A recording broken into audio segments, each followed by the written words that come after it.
voulez vous relancer dans Donjons et Dragons, jouer à D&D, ou alors vous débutez et vous souhaitez préparer une aventure, une première aventure, ou un début de campagne, ou quelque chose, vous sentez que vous avez cette urgence à relancer une nouvelle campagne, à faire une petite partie de Donjons et Dragons, que sais-je, et vous avez pris la décision de préparer une aventure. Peut-être que vous avez déjà pris rendez-vous avec vos joueurs et qu'ils vont arriver, je sais pas, dans 1 semaine, 2 semaines, et que vous n'avez encore rien à jouer là maintenant. Peut-être que vous avez des idées vagues, que ça bouillonne dans votre tête, que vous savez pas par quel bout prendre votre préparation. Le problème, c'est que vous faites face à un des pires ennemis de tout créatif. Vous avez le syndrome de la page blanche. Vous êtes bloqué. Vous ne savez pas par où commencer. Vous savez que vous pourriez vous précipiter sur un scénario du commerce existant, du commerce façon de parler. Quand je dis scénario du commerce, c'est un scénario préécrit par quelqu'un d'autre que vous avez dans un de vos bouquins. Vous pourriez proposer un scénario d'un film existant, mais en même temps vous vous dites, vous sentez pas à l'aise à l'idée de refaire le truc tel quel, surtout que c'est pas si évident de reproduire le scénario d'un film, et c'est d'ailleurs pas vraiment le but d'une partie de jeu de rôle. Vous, ce que vous devez proposer à vos joueurs dans une partie de D&D, c'est un contexte avec ses intrigues, avec ses personnages, etc. Et tout ça, ça vous paraît énorme. Vous dites que vous avez pas le temps pour ça. Par quoi commencer finalement ? Est-ce que vous devez commencer à penser au début de votre aventure, à écrire comme ça toute une succession d'événements qui vont avoir lieu et tout ? Vous ne savez pas, vous bloquez. Dans cette vidéo, ce que je vous propose, c'est de vous donner un premier outil.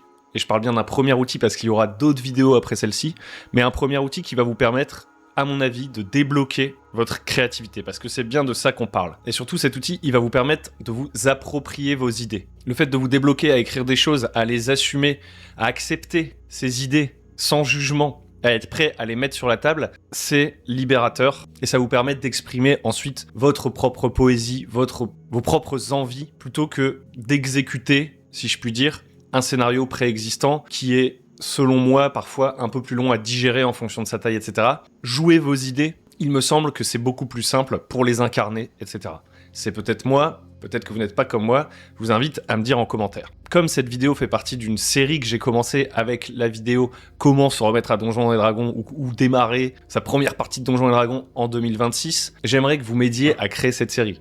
C'est-à-dire que moi, évidemment, j'ai plein d'idées, j'ai plein de trucs à vous proposer, mais si vous, en commentaire, vous avez des questions spécifiques, des trucs comme ça, n'hésitez pas à les mettre, ça pourrait venir nourrir cette série de vidéos. Et au moins, j'aurai la certitude que ça aide quelqu'un. Mais moi, je ne peux partir que de ma pratique, et je ne peux vous parler que de celle-ci. L'avantage, c'est que ça fait quand même un bon bout de temps que je fais du jeu de rôle, et donc j'ai identifié des problématiques qui, à mon avis, sont partagées par d'autres. Et à savoir, ici, le syndrome de la page blanche. Donc dites-moi vous, peut-être que vous, le syndrome de la page blanche, ça ne vous atteint pas. Je pense que cette vidéo peut quand même vous être utile. Mais vous dites-moi, quel est votre problème ? Peut-être que j'aurai une solution. Ou au moins, une proposition. En première partie de cette vidéo, j'ai envie de prendre le temps quand même de philosopher un petit peu, de parler un petit peu de théorie finalement. Et dans un second temps, on mettra en pratique un outil.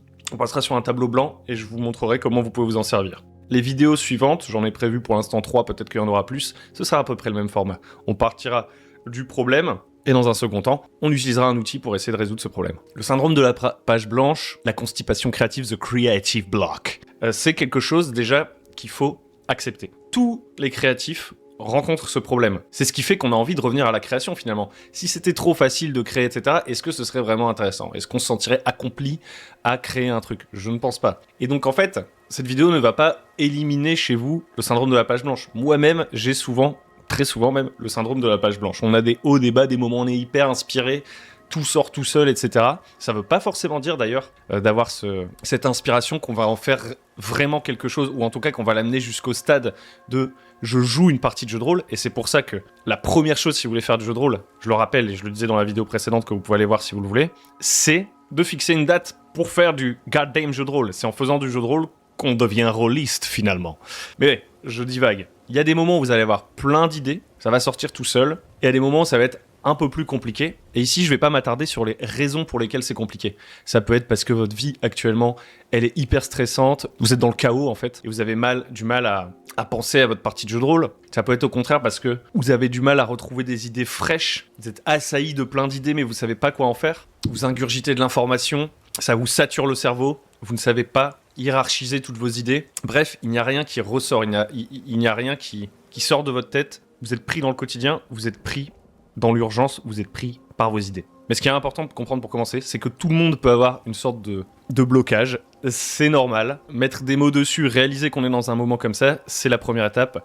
Pour pouvoir être honnête avec soi-même, c'est la première étape. La deuxième étape, c'est de comprendre que la créativité, c'est un peu comme un muscle. Plus on crée des choses, plus on va avoir des réflexes, etc. C'est comme dans une pratique un petit peu sportive. Si vous arrivez à créer une habitude, à vous installer, à commencer à écrire, que vous donnez un rendez-vous avec vous-même régulier pour créer des choses, ça va devenir de plus en plus simple. Je parle ici plutôt pour ceux qui auraient jamais vraiment tenté de faire ça, quoi. Tenter d'écrire un scénario de jeu de rôle ou je ne sais quoi. C'est peut-être normal qu'au début ce soit un petit peu plus compliqué, mais je pense que tout le monde a un endroit dans sa vie, un hobby, un truc un peu créatif. Peut-être que déjà vous faites de la peinture. Rappelez-vous, au début quand on faisait de la peinture c'était compliqué. Peut-être que vous faites un sport et au début c'était pas facile de faire ce sport. Et aujourd'hui c'est plus simple, ok ? Ce qui vous a permis de progresser entre guillemets dans ce domaine, c'est de le faire fréquemment, soit parce que vous aimez bien, soit parce qu'au début vous êtes un petit peu imposé une discipline, et c'est parce que vous avez respecté cette discipline qu'au bout d'un certain temps, c'est devenu plus agréable et que c'est devenu du plaisir. Alors évidemment, par moment, dans du sport, vous pouvez fatiguer et avoir besoin de ralentir un petit peu. Ou peut-être que dans tout autre domaine créatif, vous avez eu besoin de respiration. Parce que justement, vous étiez dans cette sorte de blocage créatif pour une pratique artistique, cette sorte de lassitude peut-être, parce que vos exercices étaient toujours les mêmes, cette sorte de fatigue. Et bien pour préparer des parties de jeux de rôle, créer des trucs de jeux de rôle, c'est le même principe. Il faut que vous ayez des rendez-vous pour le faire. Si vous reportez toujours à plus tard et que vous n'avez pas à un moment donné programmé de vous dire « Ok, je vais essayer de préparer un peu mon jeu de rôle », je dis pas que ça va jamais donner une partie de jeu de rôle, mais il y a beaucoup de chances que vous en fassiez moins, ou que ce soit plus difficile. Et plus vous laissez du temps s'écouler, plus il y a des chances que vous passiez à autre chose et que finalement, le fait de préparer une partie de jeu de rôle devienne un vieux souvenir qui revienne de manière hyper urgente plus tard. Vous dites « Oh là là, il faudrait vraiment que je reprenne le jeu de rôle, mais qu'est-ce que j'ai foutu ?» Et en fait, vous n'êtes pas rendu compte que ça fait 6 mois que vous avez envie de faire une partie de jeu de rôle et que vous n'avez rien préparé. Donc c'est pour ça que, de la même façon que pour faire une partie de jeu de rôle, il faut prendre rendez-vous avec des gens pour faire cette partie de jeu de rôle, si vous voulez créer vos propres aventures, si vous voulez créer votre propre campagne, si vous voulez créer votre propre monde de jeu de rôle ou que sais-je, il faut aussi vous donner ces sortes de rendez-vous. Et ces sortes de rendez-vous, idéalement, vous les respectez, même quand vous sentez que vous avez ce blocage créatif, vous réduisez la voilure, mais vous arrêtez pas d'avancer. Quand vous sentez que c'est difficile de trouver des idées, c'est difficile de trouver de l'énergie, vous n'arrivez pas à passer là 1h30 ou je sais pas quoi, c'est plus comme avant. Vous n'arrivez pas à passer 1h30 devant votre feuille à écrire plein d'idées, à faire des schémas et tout.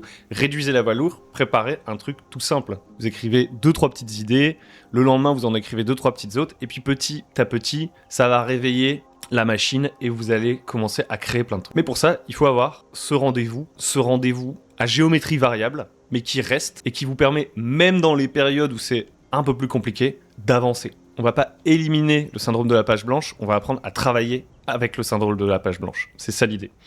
Et donc, l'exercice que je vais vous montrer juste après, qui est hyper basique, il faut pas s'attendre à un truc révolutionnaire, mais il est ultra puissant. Moi-même, des fois, j'oublie de le faire quand je suis bloqué dans le syndrome de la page blanche.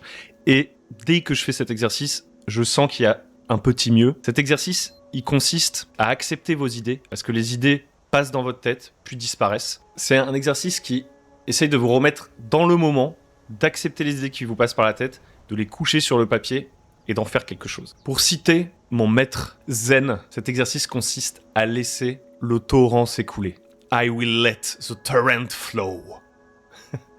Mon maître spirituel, c'est Runamer. Et il a cette expression qui est I will let the torrent flow. Et ce qu'il dit, et qui est très important, c'est que le mot important dans I will let the torrent flow, c'est let. Let, c'est laisser, c'est accepter, c'est s'autoriser à avoir ses idées, laisser les idées nous venir, sans jugement. C'est ça le premier exercice. On va voir que il y a plusieurs manières de l'exécuter, ça va être la partie qui va venir juste après, mais si vous êtes encore avec moi, n'hésitez pas à cet instant à liker la vidéo et à vous abonner. Et si ces vidéos vous sont utiles et que vous voulez m'envoyer un bon signal, vous pouvez aussi me soutenir sur Tipeee. Le lien est dans la description. Et mettez la petite cloche si vous ne voulez pas rater les vidéos qui sortent. Ok, l'exercice qu'on va faire pour accepter que les idées viennent, c'est la mégaliste. Vous vous posez devant une feuille de papier. Je vous conseille de faire ça avec papier et crayon, pas un ordinateur, pas de distraction. Si besoin, pas de musique. En tout cas, vous essayez de vous mettre dans de bonnes dispositions. C'est-à-dire, vous n'avez pas un truc là urgent à faire juste après qui vous prend la tête. Vous faites ça par exemple le soir, ou vous faites ça durant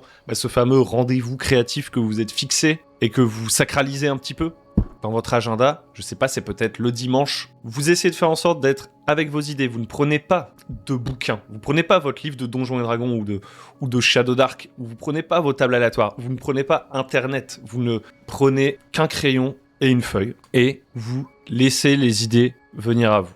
Moi, je vais faire l'exercice sur ordinateur parce que c'est plus simple pour vous montrer.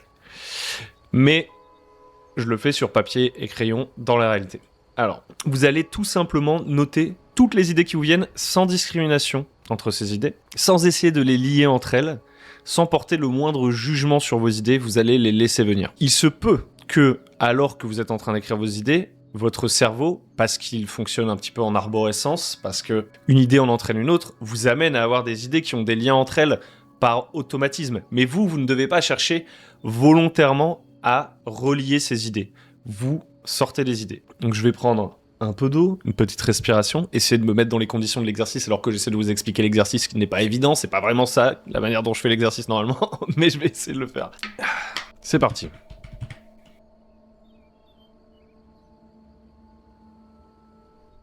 Ok, à ce stade, j'ai quelques mots. Pour être honnête, ces mots ont déjà pas mal de liens entre eux parce que, en faisant l'exercice, et j'ai accepté ça. En fait, je n'essaie pas de lutter contre ce qui est en train de se passer dans ma tête. Ce que j'essaie, c'est de laisser quelque chose advenir. Donc, je n'ai pas de cahier des charges dans cet exercice et vous ne devriez pas en avoir, comme je vous l'expliquais plus tôt.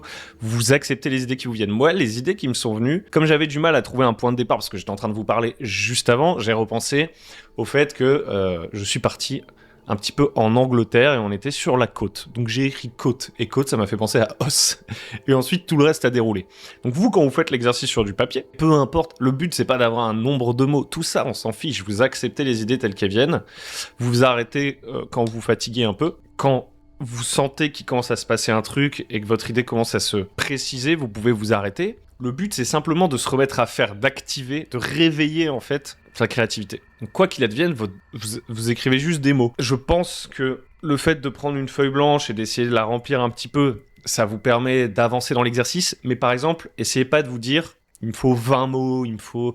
Ne mettez aucune contrainte, parce que sinon, vous allez commencer à réfléchir pour atteindre l'objectif d'avoir écrit 10 mots, par exemple. Ce qui n'est pas du tout le but de l'exercice. Vous devez juste faire sortir des trucs. Moi, au bout d'un moment, là, je commençais à tomber un peu en panne. Je m'arrête, je regarde un peu mes idées. Cette méga liste que je viens de créer, j'ai déjà voyagé dans ma tête pour la faire. C'est pas des mots aléatoires. Il faut pas remplir la fiche, selon moi, avec des tables aléatoires non plus dans cet exercice. Votre but, c'est vraiment de vous remettre à l'écoute de vos idées, de ce qui vous passe par la tête, presque j'ai envie de dire, même si c'est un gros mot, de votre originalité d'une certaine façon. N'allez pas chercher des bouquins, ne vous contraignez pas, c'est un exercice où on accepte ses idées. Donc, avec ces idées, vous vous rendez bien compte que je vais pouvoir en faire plein de choses.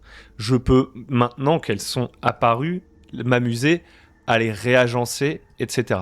Mais on verra ça juste après. Là, c'est vraiment la variante, ce qu'on vient de faire, débloquer le syndrome de la page blanche. Vous avez presque aucun autre objectif que de vous mettre en action avec l'exercice qu'on vient de faire. Donc maintenant que vous avez cette liste de mots, vous allez pouvoir en faire des choses, c'est ça qui est intéressant. Juste après, je vous parlerai de petites variantes qui sont moins spécifiques à un total syndrome de la page blanche et qui vous seront peut-être plus directement utiles si justement vous êtes déjà dans une campagne, vous avez déjà une petite idée et que vous cherchez plutôt à la développer. Je vous proposerai des variantes à ce moment-là. Mais là, pour l'instant, notre exercice, c'était vraiment le syndrome de la page blanche et on va voir ce qu'on peut faire de tout ça, de ces idées qu'on a fait jaillir. En fait, on va commencer à les discriminer. C'est la deuxième étape. La première étape, c'est d'accepter. C'est le crayon. Le crayon, il écrit. Il remplit des feuilles et des feuilles. Et tout ça, en fait, ça prend de la place. Et c'est peut-être pas très utile. Tout ce que vous avez écrit là n'est pas utile. Il y a peut-être des idées que vous avez laissées venir. Maintenant que vous les relisez, elles vous semblent pas hyper intéressantes. Et donc, vous allez commencer à utiliser la gomme, ou plutôt à barrer des trucs,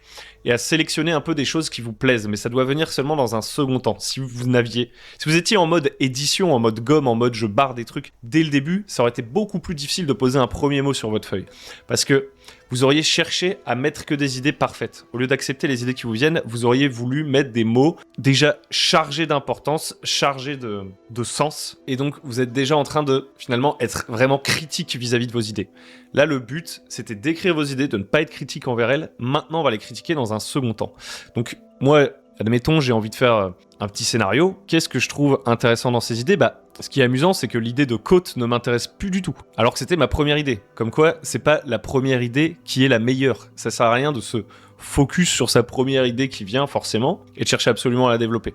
Il suffisait de l'écrire. J'avais besoin d'un truc de départ. Et donc pour démarrer, je suis allé puiser dans un souvenir. Il y a quelques semaines, je suis allé sur la côte en Angleterre dans le Kent. Boum, j'écris cette idée. Et en fait, elle m'emmène vraiment ailleurs puisque avec côte, déjà, il y a un double sens. Et on a le mot os. Et le mot os, ça m'a fait penser, je sais pas comment dire, à cette sorte de squelette gigantesque et tout. J'aime bien cette idée. Peut-être que je vais la garder. Un trésor, ça me semble plutôt pas mal parce qu'on est dans du donge, etc. Donc j'aimerais bien essayer de penser à un trésor, je vais le garder. Et ensuite, vous voyez, j'ai sable, souffle, cavalier, sabre, géant, thé, tente. On est sur Laurence d'Arabie, quoi. Dune. Et dune, vaisseau, vous voyez. Vaisseau... ça n'a pas forcément sa place, par exemple, dans un univers de cap et d'épée et tout, mais ça m'est venu parce que j'ai écrit Dune. Et atterrissage, qu'est-ce que ça peut vouloir dire tout ça ? Je commence à regarder mes idées et je commence à me faire une image dans ma tête. Et ça, c'est très difficile de vous le décrire visuellement, mais j'ai des images dans ma tête. Je vois un cavalier qui se trouve sur l'arête d'une dune en train de voir un truc qui tombe du ciel. Ce vaisseau, cet atterrissage, peut-être une comète qui s'abat, peut-être une créature qui s'abat, puisque on a une histoire avec des os d'un géant et tout, peut-être que c'est un dragon qui tombe du ciel, tel une météore et qui s'effondre, et le cavalier, le vent souffle et le balaye, il est protégé par son chèche, il voit ce truc tomber au loin, et peut-être que il veut s'y rendre parce que c'est un trésor qu'il pourrait trouver là-bas. Ça pourrait peut-être être un peu l'image qui va guider ensuite l'aventure que j'ai envie de proposer. Les PJ vont entendre la rumeur qu'un dragon est mort et est tombé dans le sable, et il va falloir aller voir ce qui s'est passé réellement. Peut-être qu'on n'est pas encore tout à fait sûr que c'est un dragon, que ça va être le plot twist, et que, en fait, le cavalier a simplement vu quelque chose tomber du ciel, quelque chose en feu, donc on ne sait pas si c'est une météore, si c'est un dragon, qu'est-ce que c'est exactement. On a d'ailleurs l'horizon là. Le guide, ça pourrait être un PNJ. La peur, c'est les gens qui ont peur de ce qui est tombé. Il peut peut-être y avoir de rumeurs, tout ça. Le souffle, le sable, c'est peut-être des tempêtes de sable qui vont avoir affronté, qui vont venir les perturber lors d'une scène d'intro, je sais pas, où ils sont en train de boire du thé dans une tente. Et du coup, ils vont devoir survivre à cette tempête. Peut-être qu'une des possibilités pour survivre à cette tempête, c'est de fuir 1, 2, 3, dans une grotte avec un tunnel. Et peut-être que cette grotte et ce tunnel, en fait, c'est pas vraiment une grotte et un tunnel, vu qu'on s'imagine dans une mer de sable. Peut-être que cette grotte et ce tunnel, ce sont les couloirs d'un vaisseau qui est enterré sous le sable. Mais en tout cas, vous voyez, ma machine, elle s'est remise en route, quoi. Vraiment, la mégaliste, son objectif, c'est 1. J'accepte les idées qui me viennent sans jugement. 2. Je hiérarchise, je gomme, je réagence mes idées. Mais seulement dans un second temps. Je donne pas plus d'importance à une idée qu'à une autre dans un premier temps. Mon but, c'est de faire sortir le maximum d'idées possible. Maintenant, on va avoir un peu des variantes, des manières d'utiliser cet exercice. En fonction de votre contexte, de si c'est plus difficile que prévu, etc., etc. La première chose, c'est que si c'est difficile, donc ça c'est vraiment l'exercice de base, ici je vais écrire les variantes. Si c'est difficile, alors normalement écrire des idées qui vous viennent par la tête sans jugement, c'est pas difficile. Vous pourriez écrire des idées que vous trouvez toutes nulles à la fin. Ça, c'est pas une question. Il se peut très bien qu'à l'étape 2, vous trouviez que tout soit nul. Mais la première étape, normalement, ça n'est pas difficile. Vous écrivez simplement des mots qui vous viennent. Ça peut même être des trucs de votre quotidien, vous en foutez, vous faites sortir des trucs de votre tête. Ce qui est difficile potentiellement, c'est vous avez fait votre liste et justement, comme je disais, tout vous semble naze. Vous n'arrivez pas à faire de lien, ça vous inspire pas, vous dites je l'ai déjà fait. Enfin, vous êtes dans un jugement très négatif envers vous-même finalement. Cette deuxième étape où vous hiérarchisez, vous gommez, vous réagencez, c'est le moment où vous commencez un peu à juger vos idées. Et en fait, vous vous rendez compte que vous êtes pas sympa avec vous-même en fait. Et ben dans ce cas-là, peut-être un truc tout simple, c'est de se dire je ne fais pas la deuxième partie de l'exercice. Je m'en vais, je vais faire autre chose. Je vais me changer les idées. Je sais pas quoi. Je reviens vers ma liste plus tard. Si quand je reviens vers ma liste plus tard, je trouve ça toujours un peu naze, je refais une nouvelle liste. Vous êtes vraiment dans le dur, ok ? Ça sert à rien de se forcer. L'exercice a duré 10 minutes, c'était déjà de la merde dans votre tête. Bon bah vous vous barrez. Mais vous revenez. Vous reprogrammez un moment, vous retournez devant votre liste, vous en faites une nouvelle. Vous allez vous promener, etc. Mais en fait, en réalité, 99% du temps, en décidant de pas hiérarchiser vos idées tout de suite, mais en repartant, ça a permis de faire un rebrassage de vos idées. Vous avez des nouveaux trucs qui se mettent peut-être un peu en place dans votre tête parce que vous allez vous promener, parce que vous faites la vaisselle, parce que je ne sais pas quoi. Et dans des moments d'évasion dans votre journée, ça va travailler. Donc ça, si c'est difficile, je reste à l'étape 1. Je m'arrête et je reprends rendez-vous avec moi-même. 10 minutes de créativité. Ensuite, on a beaucoup parlé de quand c'est vraiment difficile, etc. Je voulais vraiment insister là-dessus parce que moi-même, j'ai déjà traversé des périodes comme ça. Je sais à quel point c'est désagréable et donc j'avais vraiment envie de m'adresser à ça. Mais en réalité, cet exercice, il peut vous servir vraiment à tout moment et il est aussi puissant si vous avez des idées en fait. Il est très puissant si vous avez déjà des envies bien identifiées, tout ça. Et donc ensuite, il y a la mégaliste guidée. La mégaliste guidée, en réalité, c'est celle dont je me sers le plus.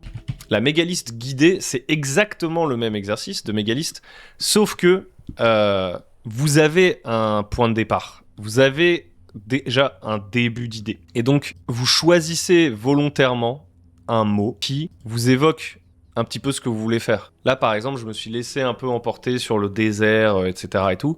Mais peut-être que moi, actuellement, dans ma campagne, je suis dans la forêt. Je suis dans la forêt, et donc, en fait, je vais juste écrire forêt. C'est vraiment ça. Hein. C'est basique. Basic as fuck. Vous mettez forêt, parce que vous savez que vos PJ vont explorer une forêt la prochaine fois, et vous faites l'exercice de la mégaliste. Mais en ayant pris conscience que vous avez dit forêt au début. Et donc, du coup, vous écrivez des mots. Vous écrivez arbre, buisson, ruisseau, clairière, ent, bûcheron, rocher, table de pierre, ronce. Vous avez juste donné une toute petite direction. L'exercice reste le même. C'est-à-dire que vous ne devez pas sans cesse penser forêt, forêt, forêt, forêt. C'est juste que votre prompt de départ, entre guillemets, amorce votre mégaliste. Elle est guidée par une idée. Je vous conseille de faire ça même quand vous pensez avoir une bonne idée de ce que vous voulez faire la prochaine fois. En jeu de rôle, je trouve que c'est hyper utile cet exercice parce que en jeu de rôle, vous avez besoin d'être capable d'improviser. Vous avez besoin potentiellement d'avoir les idées un petit peu qui fourmillent. Si vous avez une idée vraiment très très stricte au départ de ce qui devrait se passer, par exemple, vous savez exactement ce qu'ils doivent trouver dans la forêt. Mais vous vous demandez quel genre de péripéties il pourrait y avoir, qu'est-ce qu'on pourrait trouver en explorant la forêt, qu'est-ce qu'il y aura sur la route, que vous manquez de détails. Peut-être que vous savez déjà, dans la prochaine session, qu'ils doivent rencontrer, je sais pas moi, le seigneur de la forêt. Le seigneur de la forêt. Ah, c'est horrible. Mon crayon est beaucoup trop gros. Ouais, mon écriture est infâme. Vous sentez que seigneur de la forêt, c'est un peu léger pour vos 3 heures de partie. Et en même temps, vous voudriez que ce soit un moment sur lequel il y a de l'emphase, sur lequel on passe du temps, que ça soit un épisode mémorable, ce seigneur de la forêt. Donc vous voulez pas simplement dire, vous traversez la forêt, boum, vous tombez sur le seigneur de la forêt. Surtout qu'une fois que vous aurez, entre guillemets, grillé votre carte Seigneur de la Forêt, vos PJ vont faire d'autres trucs. Cette idée de Seigneur de la Forêt, un bon moyen de la creuser, c'est la mégaliste. Si vous creusez pas l'idée du Seigneur de la Forêt, ça va pas prendre beaucoup de temps et ils vont vite se retrouver à un nouvel endroit, je sais pas, ils vont pas retourner au village, ils vont retourner machin et tout. Parce que cet épisode du Seigneur de la Forêt aura pas beaucoup de profondeur. Et donc du coup, ça va vous faire vous disperser et standardiser un peu plus vos idées. Si vous voulez rendre le Seigneur de la Forêt, faire que ce moment il soit mémorable, qu'il soit hautement spécifique, et que ce soit pas juste un PNJ dans une forêt, la mégaliste c'est super cool parce qu'en fait vous oubliez un petit peu le Seigneur de la Forêt, vous retenez principalement que ça va se passer dans une forêt, vous prenez forêt, vous vous dites c'est mon guide pour ma mégaliste, et à ce moment-là, vous faites l'exercice de la mégaliste exactement comme je vous l'ai dit avant. Le seul truc qui change, c'est le fait que ce soit guidé par forêt.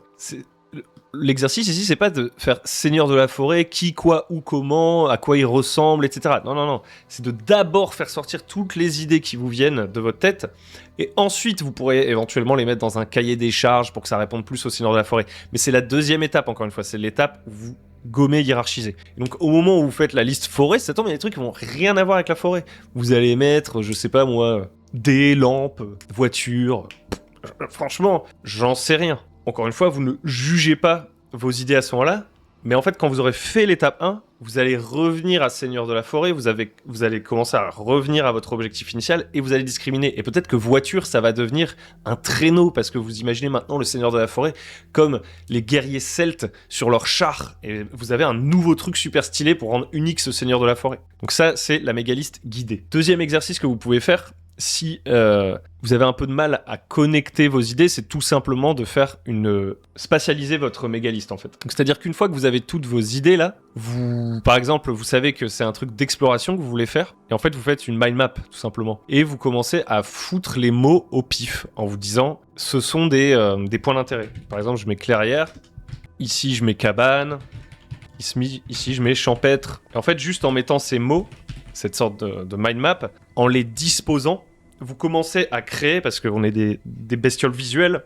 nous les humains, ces créatures. On est des bestioles visuelles, et donc en fait, ça commence à créer quelque chose. Là, déjà, je vois une carte. Il suffirait que je dessine ce que je viens de mettre comme mot, et ça devient une carte. Là, il y a une petite maison. Là, c'est champêtre, donc il y a peut-être une petite barrière. Et en fait, il y a un petit champ. Et ici, il y a la clairière. Et vous vous amusez comme ça, avec cette liste de mots que vous avez pris. Au lieu de vous contenter de tout de suite essayer de les développer dans votre tête, si c'est difficile, et de d'écrire, si vous n'êtes pas quelqu'un qui écrit beaucoup, passez d'abord par une étape de visualisation. En soi, la mégaliste est déjà une étape de visualisation. Mais des fois, moi, je réfléchis un peu avec mes mains. Je réfléchis un petit peu en faisant des dessins, des gribouillis horribles. Encore une fois, ces gribouillis horribles, on n'est pas en train de vouloir faire une illustration qui va nous servir pendant notre partie. On est en train de faire une sorte de brouillon. Moi, je sais que si je prends juste ces idées comme ça, je vais avoir besoin de faire des lignes pour venir les mettre en relation. Je vais vouloir les mettre dans des blocs. Je vais vouloir les bouger, ces mots. Je vais vouloir manipuler cette matière. Et ben la mégaliste spatialisée, on pourrait dire en quelque sorte que c'est une troisième étape. La mégaliste spatialisée, c'est vous reprenez vos idées et vous essayez de les mettre en relation, de les bouger, etc. Et petit à petit, tout ça, ça va se préciser dans votre tête. Et il se pourrait bien vous ayez gagné un temps fou par rapport au fait de rester bloqué sur une seule idée. C'est comme ça que je terminerai cette vidéo. Un corollaire du syndrome de la page blanche, que vous pouvez avoir même en pleine campagne, alors que vous savez plus ou moins ce que vous devez faire dans une campagne. Vous savez qu'il y a une prochaine session qui arrive.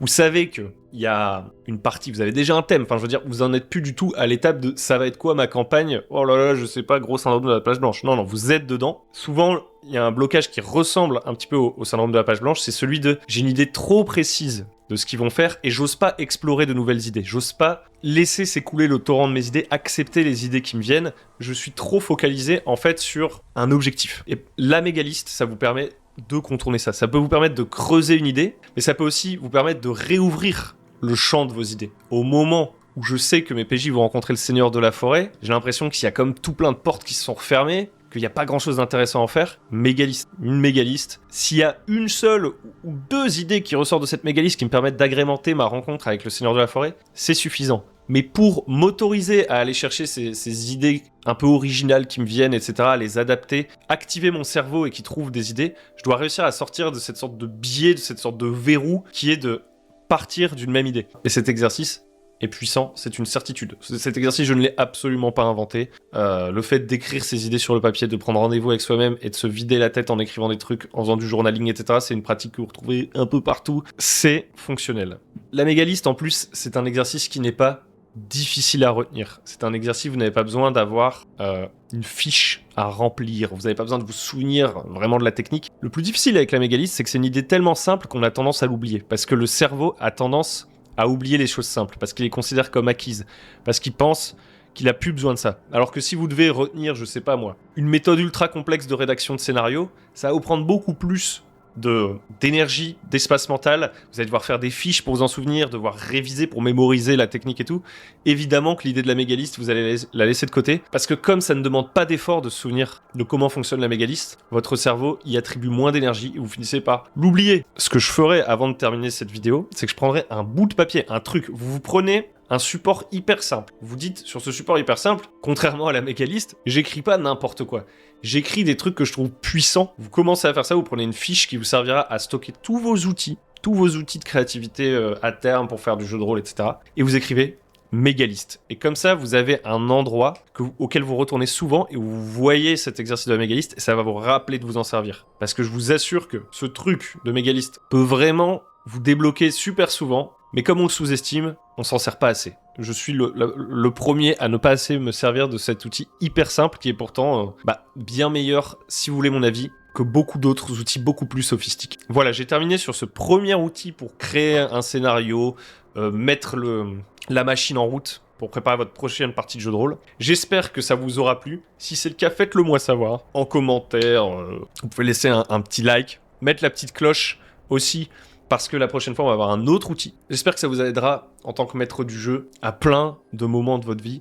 Pour le coup, cet exercice n'est pas du tout spécifique au jeu de rôle. Il est même pas spécifique à la narration. Il est juste spécifique au fait de trier ses idées. C'est vraiment un outil de base qui, à mon avis, peut même servir dans la vie quotidienne, si je puis dire. Laissez le torrent s'écouler tel que le maître Runhammer nous l'a appris. Je vous dis à très bientôt sur le bon MJ.